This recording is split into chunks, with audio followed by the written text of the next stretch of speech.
ऊपर है, तो कार्यक्रम को हम आगे लेके जाएंगे।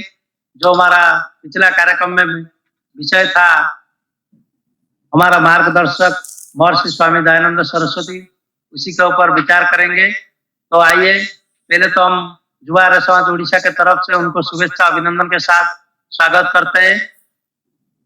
महेंद्र पाल आर्य जी, जो एक वैदिक विद्वान, जिनका विचार सारा भारत वर्ष में यूट्यूब में अभी उनका बहुत सारा विचार यूट्यूब के ऊपर आए हैं। जो लोग नया लोग इस कार्यक्रम में जुड़े हैं, तो आइए आज के कार्यक्रम में उनका विचार सुनिए। तो मैं निवेदन करता हूँ महेंद्र पाल आर्य जी को आज के विषय ऊपर अपना विचार उपस्थापन करिए।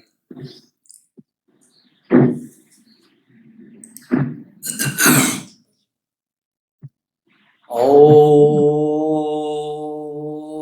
शन्नो मित्रशं वरुणः शन्नो भवत्ययः शन्नो इंद्रो बृहस्पतिः शन्नो विष्णुरुक्रमः।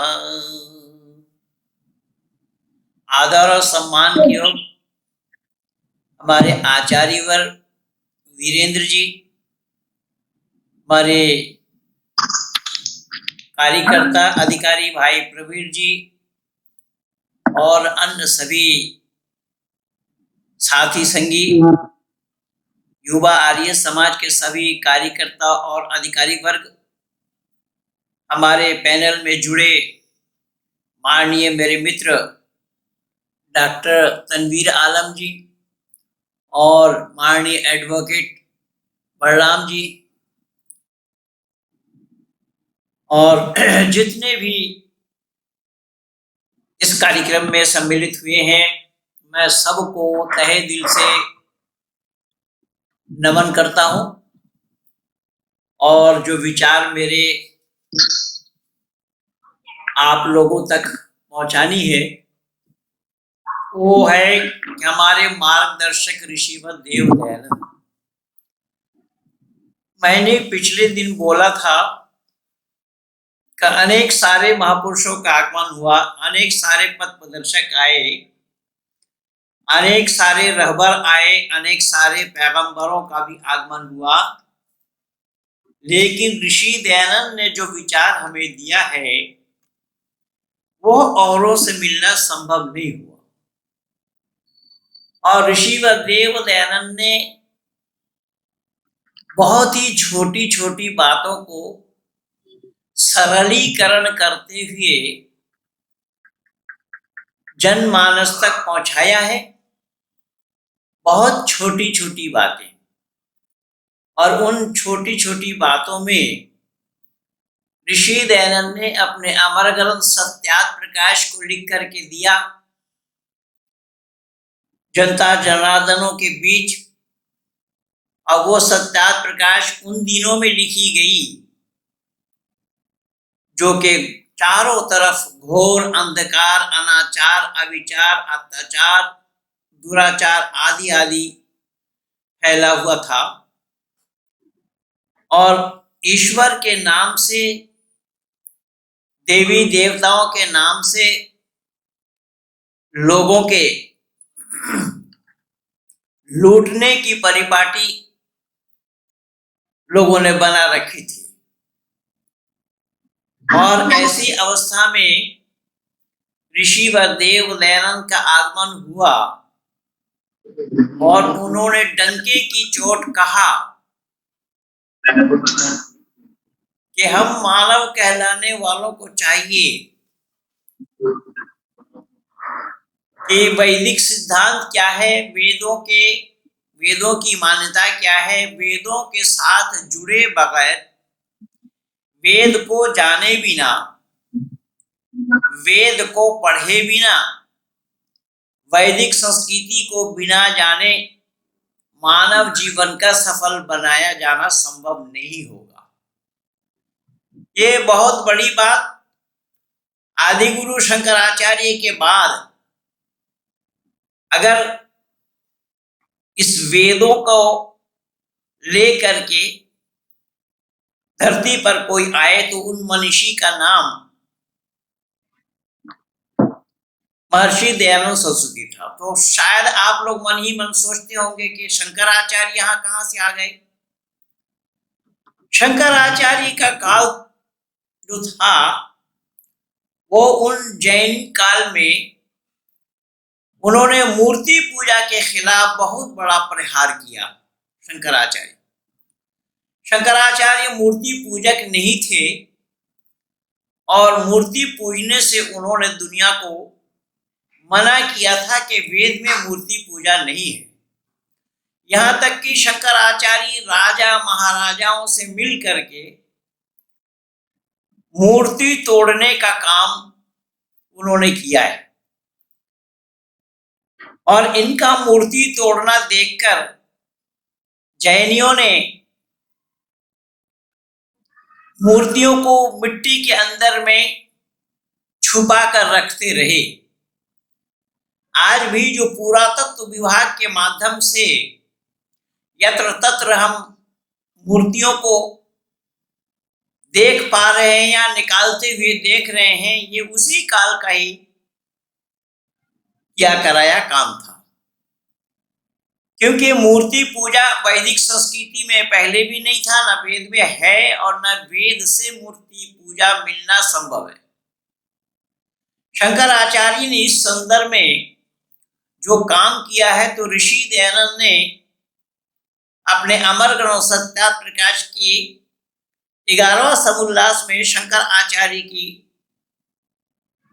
चर्चा की है कि भले ही उन्होंने अद्वैतवाद को चलाया है, अगर वो जैनियों को मात देने के लिए अहम ब्रह्मास्मि का सहयोग लिया तो वो क्षम्य है। ये शब्द ऋषि दयानंद के हैं।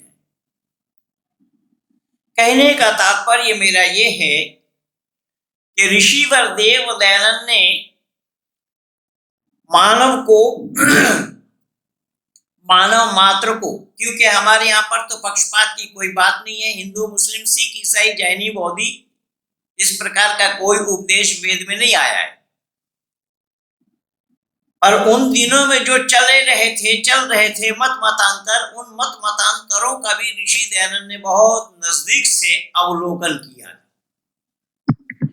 तो उससे छुटकारा पाने के लिए, उससे ऊपर उठने के लिए ऋषि ने मानव समाज के बीच में ये बात रखी कि सबको शिक्षित होना पड़ेगा। शिक्षा के बगैर मानव अपना जीवन को सफल नहीं बना सकता। लेकिन शिक्षा को लेकर के भी मानव समाज में बड़ी उथल पुथल मची हुई है और विशेष करके हम भारत में ही देखते हैं। शिक्षा क्या है, किसे शिक्षा कहा गया है, इस पर लोगों ने विचार नहीं किया। किंतु ऋषि दयानंद ने बड़ा ही सरलीकरण करते हुए उन्होंने शिक्षा को लिखा। क्या है शिक्षा? शिक्षा किसे कहते हैं? तो ऋषि लिखते हैं कि जिससे विद्या क्या है? तो विद्या के लिए बताया गया सा विद्या या विमुक्त ही, जो मुक्ति का रास्ता बता दे उसका नाम विद्या है। बहुत ध्यान से सुनना, किंतु बड़ी कीमती बातें ऋषि दयानंद ने बताई हैं और ये अन्य लोगों से मिलना पाया जाना संभव ही नहीं था। ऋषि ने विद्या को परिभाषित किया विभिन्न शास्त्रों के माध्यम से, शास्त्रों का प्रमाण देकर। उन्होंने कहा क्या है, दुनिया के लोगों, विद्या तो लोग ये जानते हैं कि न मालूम लिखना पढ़ना, किताब का पढ़ना ही विद्या है। ऋषि ने कहा कि नहीं, किताब का पढ़ना विद्या नहीं है। और फिर विद्या क्या है? तो ऋषि ने हवाला दिया, प्रमाण दिया, सा विद्या या विमुक्त, अर्थात जो मुक्ति का रास्ता बता दे उसका नाम विद्या है। अब मुक्ति किसको चाहिए? किससे मुक्ति चाहिए ये जानना बहुत जरूरी है। मुक्ति किसको चाहिए तो पता लगा मानव मात्र को चाहिए। किससे चाहिए ये अहम सवाल है। किससे मुक्ति पाना चाहता है मानव? तो लोग कहते हैं कि जन्म और मृत्यु के बंधन से मुक्ति पाना चाहता है, लेकिन इस बात से भी ऋषि सहमत नहीं है। ऋषि कह रहे हैं कि जन्म और मृत्यु के बंधन से मानव मात्र को मुक्ति पाना संभव नहीं है, क्योंकि जीवात्मा को जीवात्मा रहना है। अब जीवात्मा कोई देवता बन करके रहे या कोई राक्षस बन करके रहे, जीवात्मा कोई पशु पक्षी बन करके रहे या कोई लता वृक्ष बन करके रहे, सब में जीव है। मानव से इतर जो लता वृक्ष आदि जितने भी हैं वो सब स्थावर योनि लिखा है ऋषि ने, ये स्थावर योनि है। तो ऋषि कह रहे हैं कि मुक्ति किससे पाना है? कि मुक्ति पाना है तो मुक्ति पाना जिससे है उसके अनुसार काम करना होगा। बोले क्या काम करने से मुक्ति पाएंगे? तो ऋषि का कहना है कि हमें मानव जीवन में, क्योंकि सजा तो मिलती है किए हुए कर्मों का, अवश्य में वक्तव्यम कृतम कर्म शुभाशुभम, अवश्य ही भोगना है किए हुए कर्मों का फल शुभ और अशुभ। तो ये शुभ और अशुभ कर्मों के फल को भोगने के लिए जीवात्मा धरती पर आता है, और एक बार नहीं बारंबार, क्योंकि ये जीवात्मा अनादि है और अनादि परमात्मा भी है और प्रकृति भी अनादि है। ये नहीं है कि ये जीवात्मा हम इसी बार ही जन्म लिए, न मालूम इससे पहले क्या थे, उससे पहले क्या थे, उससे पहले क्या थे, अब आगे क्या होंगे, क्योंकि जीवात्मा मरती नहीं है। सोल इज नॉट डेथेबल नेवर, ये बड़े बड़े फिजिशियनों ने भी माना इस बात को, और योगेश्वर कृष्ण भी इन्हीं बात पर मोहर लगा रहे हैं। आत्मा मृत्यु न गच्छति केवलम शरीरम नश्यति तम इदम न अवगच्छसि आत्मा अजरः अमरः अयम कदापि न नश्यति। ये योगेश्वर कृष्ण कह रहे हैं कि आत्मा मरती नहीं है, आत्मा की मौत नहीं होती, आत्मा अजर है, अमर है। केवल इतना ही नहीं, गीता में तो और बहुत बड़े बड़े उपदेश आए हैं। इस आत्मा के लिए बताया कि आत्मा वो चीज है जिसे आग जला नहीं सकती, हवा उड़ा नहीं सकता, पानी बहा नहीं सकती। यानी दुनिया के जितने भी चीजें हैं उन चीजों के द्वारा आत्मा का खत्म किया जाना संभव नहीं है। कुल मिलाकर इतना जानिए कि आत्मा वो चीज है दुनिया में कोई ऐसी शक्ति नहीं कि आत्मा को खत्म कर दे। आत्मा अविनाशी है, और अविनाशी होने का कारण कि अनादि है। तो अनादि है, इसमें जो मुक्ति वाली बात आई है, तो ऋषि ने यहां पर यह उपदेश दिया है कि हम मानव जीवन जिनको प्राप्त हुआ, मानव योनि में जो आए हैं, उनको काम ऐसा करना कि जिससे आने वाला समय में पशु पक्षी न बने,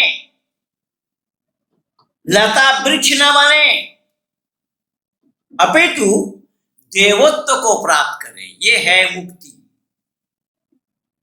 आत्मा मरती नहीं है, मरेगी भी नहीं, ये तो पहले बता दिया।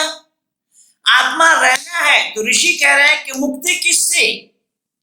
कि तुम्हारा काम ऐसा न हो कि कहीं जीव जंतु में ही जाना पड़े, अब जीव जंतु में ना जाने के लिए प्रयास किसका होगा? तो ऋषि कह रहे हैं जीवात्मा का होगा। तो जीवात्मा अपनी प्रयास से ही आगे के लिए वो फील्ड बना सकता है, बनाता है। तो ऋषि उसी पर ही बल दे रहे हैं। इसीलिए उन्होंने शिक्षा को इन वाक्यों में समेटा कि जिसे विद्या कहते हैं। केवल विद्या किस चीज का नाम है? विद्या में क्या क्या शब्द जुड़े हुए हैं उसको देखिए ऋषि क्या क्या बोल रहे हैं। उसमें आया है सभ्यता। विद्या क्या चीज है? सभ्यता। और असभ्य हो तो बोले वो विद्वान नहीं। अब विद्या सीखना, अब देखिए एक चीज, डॉक्टर तनवीर आलम जी हैं साथ, इसीलिए मैं जानबूझ करके छेड़ रहा हूं। अब हम जो लोकाचार में आज देखते हैं संसार में, हम जैसे गृहस्थी, हम अपने बच्चों को भी स्कूल में पढ़ाते, तो ना पढ़ाए तो क्या होगा? लोग कहेंगे देखो बच्चों को इन्होंने शिक्षा नहीं दी, तालीम नहीं दिया। तो शिक्षा सीखते किस लिए है? तो ऋषि कह रहे हैं कि दिमागी विकास के लिए, ज्ञान की वृद्धि के लिए, सही और गलत को परखने के लिए विद्या सीखने का तात्पर्य सुनिएगा, बहुत अहम चीज है। पर दुनिया वालों ने इस पर चर्चा नहीं किया, दुनिया वालों ने इसे जानने का प्रयास ही नहीं किया कि दिमागी विकास किससे होना संभव है। तो ऋषि कह रहे हैं कि दिमागी विकास होना संभव है विद्या से। अगर विद्या नहीं है तो दिमागी विकास करना संभव नहीं होगा। उदाहरण के रूप में देखिए, दुनियादारी में भी हम देख सकते हैं। आज जो नासा नाम की जो संस्था है, और उसमें हमारे माननीय इंजीनियर साहब भाई प्रवीर जी बहुत अच्छी तरीके से जानते हैं इस फन को, कि लोग इंजीनियरिंग की जो पढ़ाई है वो केवल दिमाग के ऊपर ही निर्भर है। क्या है क्या है क्या है क्या है क्या है, खोज। तो ऋषि यही कह रहे हैं कि हम पढ़ते लिखते इसलिए हैं कि दिमागी विकास के लिए। तो बोले अगर नहीं लिखे पढ़े, तो ऋषि कह रहे हैं कि फिर दिमागी विकास का होना संभव नहीं है। अब यहां बात आ रही है कि अगर पढ़ने लिखने से ही दिमागी विकास का होना संभव है, और बिना लिखा पढ़े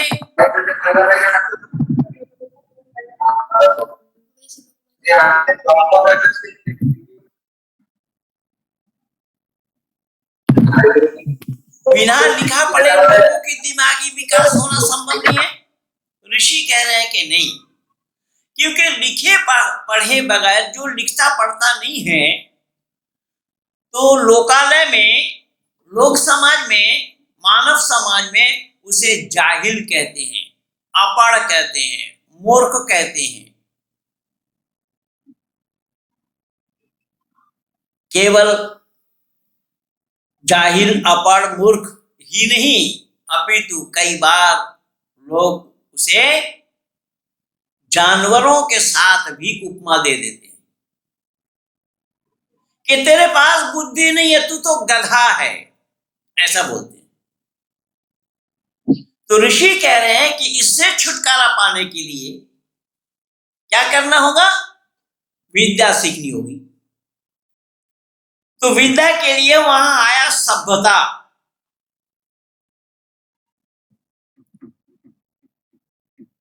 बोले केवल सभ्यता नहीं, धर्मात्मता। अब यहां देखिएगा ऋषि ने कहा कि विद्या से, शिक्षा से ही ये सब प्राप्त होना संभव है।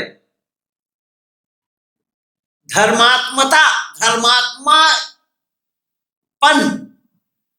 धर्मात्मता का अर्थ है धर्मात्मापन। तो आप कहेंगे कि धर्मात्मापन अगर हम कहेंगे तो धर्मात्मा तो बहुत से लोगों को बोला गया, बताया गया, लेकिन नहीं, धर्मात्मा जो उन लोगों को बताया गया है वो लोग धर्म का धार नहीं जानते थे। उस उदाहरण के रूप में गौतम बुद्ध को धर्मात्मा बोला गया। गौतम बुद्ध को धर्मात्मा बोला गया तो गौतम बुद्ध तो वेद को मानते ही नहीं थे, और ऋषि कह रहे हैं कि वेद का न मानने वाले नास्तिक कहलाते हैं। जो वेद को नहीं मानता है वो धर्म को जानेगा कहां से, जो धर्मात्मा बनेगा वो। तो धर्मात्मा बनने के लिए भी वेद का जानना जरूरी होगा। वेद को जाने बिना कोई धर्मात्मा नहीं बन सकता। और अगर कहा गया है तो ये मानव समाज में बहुत बड़ी भूल है, हमें पाठ गलत पढ़ाया गया, और यही गलत पाठ का यही नतीजा है। मैं पहले भी बोला था एक दिन कि जिस अर्जुन ने अपनी जिंदगी में झूठ नहीं बोला उसको हमने केवल योद्धा कहा, वीर कहा, और जिन्होंने घर की संपत्ति को जुआ के बाजी में हारा, अपने घर के कुल बधू को जुआ के बाजी में लगा दिया, उनको धर्मराज कहा। ऋषि कह रहे हैं कि संभव ही नहीं है, वो धर्मात्मा नहीं हो सकते, धर्मराज नहीं हो सकते, क्योंकि वो धर्म विरुद्ध आचरण किया। तो जब धर्म विरुद्ध आचरण करेंगे फिर धर्मात्मा कैसे कहलाएंगे हम? इसलिए हमें इस तरीके का पाठ जो पढ़ाया गया है ना, वो गलत पाठ पढ़ाया गया। तो गलत पाठों को जब तक हम भूलेंगे नहीं तो सही और सच्चा पाठ याद करना भी संभव नहीं होगा। सही और सच्चा पाठ याद करने के लिए हमें पिछले जो हम गलत पाठ पढ़ चुके हैं या पढ़ आए हैं, पढ़ कर आए हैं, उसे भूलना पड़ेगा। तो ऋषि यहाँ कह रहे हैं कि ये शिक्षा क्या है कि वही है विद्या कि जिससे सभ्यता और धर्मात्मता आती है। किसमें? जीवन में। कि विद्या सीखने से, शिक्षित होने से, विद्वान बनने से उन्हीं के अंदर में सभ्यता, उन्हीं के अंदर में धर्मात्मता। लेकिन परेशानी की बात तो आज धरती पर यह है कि जिन्होंने विद्या से कोई संपर्क और संबंध नहीं रखा, विद्या से कोई ताल्लुक नहीं रखा, विद्या से जिनका कोई सरोकार नहीं है, उन्हें धर्मात्मा कहा जा रहा है और समाज का अधिनायक है। अब इससे अंदाजा लगा लीजिए कि जो समाज का अधिनायक जो विद्या से खाली हो तो उस समाज की दशा क्या होगी वो आप लोग देख ही रहे हैं, पूरी दुनिया देख रही है कि लोगों का गला काटने में जरा सा भी संकोच नहीं कर रहे। लोगों का गला काटने में जरा सा भी संकोच नहीं, डर नहीं, भय नहीं, खौफ नहीं। इसी का नाम अविद्या है। लेकिन दुनिया वालों ने सच्चाई को तो जाना नहीं, सच्चाई के नजदीक आए नहीं, सच्चाई को तिलांजलि दिया, सत्य को अपने जीवन में उतारा ही नहीं। और जिनको लिखने पढ़ने से कोई संपर्क और संबंध नहीं रहा उन्हें धर्मात्मा की उपाधि दी गई, उन्हें धर्मात्मा कहा गया। धर्मात्मता बोले वो अधिनायक है, धर्म का रास्ता बता। भाई धर्मात्मा वो खुद नहीं, वो धर्म का रास्ता क्या बताएंगे? क्या दूसरों का गला काटने का जो उपदेश दे उसका नाम धर्मात्मा हो सकता है क्या? या धर्मात्मा होना संभव है क्या? अब कहां क्या हो रहा है वो सब आप लोग के नजर के सामने है, इसीलिए मैं बिना नाम लिए बोल रहा हूं। और केवल आप लोगों के ही सामने नहीं, संपूर्ण विश्व के आंगन में आज संपूर्ण विश्व में त्राहिमाम त्राहिमाम मची हुई है। कारण क्या है कारण सिर्फ यही है, अविद्या, अशिक्षित।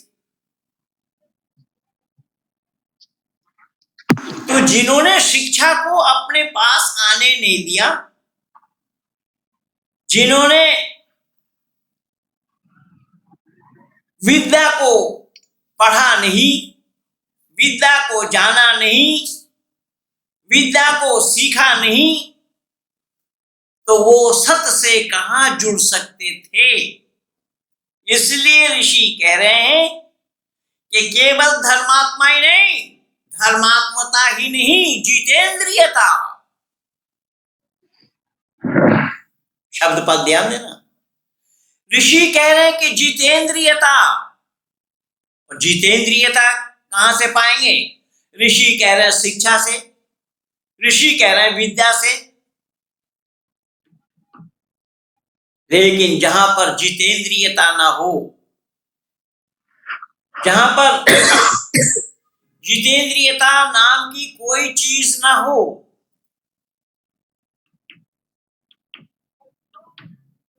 मैं क्या क्या बताऊं। एकाधिक संतानों की उत्पत्ति, एक रात्रि में 9 पत्नियों के पास गमन, और अनेक विवाह। ऋषि कह रहे हैं कि ऐसे व्यक्ति का नाम जितेंद्रिय नहीं है। वो जितेंद्रियता को खोया, और उसका नतीजा क्या है, क्यों हुआ? कि विद्या से चूके, विद्या से चूके, शिक्षा से चूके। शिक्षा नहीं, शिक्षा ना होने के कारण, विद्या ना होने के कारण ज्ञान की वृद्धि संभव नहीं। समय कथा कहियो। ठीक है, ठीक है। ऋषि कह रहे हैं कि जितेंद्रियता की बढ़ती कैसे बढ़ेगी? इसलिए हमारे यहाँ जो वैदिक संस्कृति में नियम है कि हमारे योगी मुनि ऋषि क्या करते हैं? मुनि ऋषि जितेंद्रियता को अपनाते हैं, अपने शरीर के शक्ति को, शक्ति तत्व को, पौष्टिक तत्व को अहेतु प्रवाहित ना होने देना। यह ऋषि की मान्यता देखिए। और ये केवल वैदिक परंपरा, वहां आदि सृष्टि से लेकर के, इसीलिए ऋषियों का, मुनियों का कहना यह है कि जितेंद्रियता से आयु की वृद्धि की जा सकती है। जितेंद्रियता से क्या होना है? आयु की वृद्धि की जा सकती है।